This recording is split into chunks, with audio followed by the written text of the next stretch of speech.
बुंदेलखंड की धरती वीरों की धरती है। यहाँ की माटी में शौर्य और बलिदान रचा बसा है। इसी धरती पर जन्मे थे वीर ऊदल। ऊदल सिर्फ एक नाम नहीं बल्कि साहस और समर्पण का प्रतीक है। वीरता उनकी रगों में दौड़ती थी। हर युद्ध में उन्होंने अपना पराक्रम दिखाया, लेकिन उनकी पहचान बनी उनके बलिदान से। अपने भाई आल्हा के लिए उन्होंने अपना सब कुछ न्योछावर कर दिया। यह बलिदान सिर्फ एक कहानी नहीं है, यह हमें सिखाता है कि प्रेम और कर्तव्य के लिए कोई भी त्याग छोटा नहीं होता।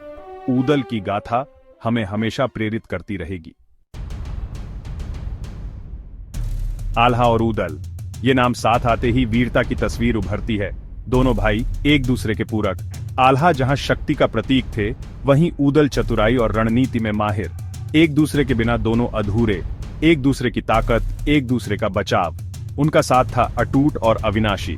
दोनों ने मिलकर बुंदेलखंड का मान बढ़ाया। दुश्मन भी उनसे खौफ खाते थे। उनकी वीरता के किस्से सदियों से गाए जाते रहे हैं। आल्हा और ऊदल सिर्फ भाई नहीं बल्कि एकता और साहस की मिसाल हैं। बुंदेलखंड की लोक गाथाओं में आल्हा ऊदल की कहानी अमर है। हर पीढ़ी इसे सुनती आई है और आगे सुनाती रहेगी। वीर रस से भरपूर यह गाथा हमें ऊर्जा से भर देती है। गाथाओं में ऊदल का बलिदान मार्मिकता से वर्णित है। कैसे उन्होंने निस्वार्थ भाव से अपने प्राण त्यागे, यह सुनकर रोंगटे खड़े हो जाते हैं।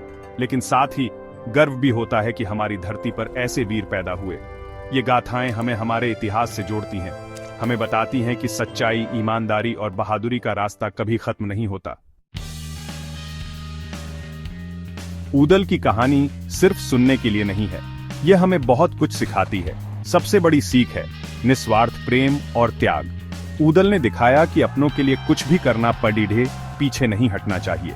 उनका बलिदान हमें कर्तव्य निष्ठा का पाठ पढ़ाता है। हमें अपने कर्तव्यों को निभाना चाहिए, चाहे कितनी भी कठिनाई क्यों ना हो।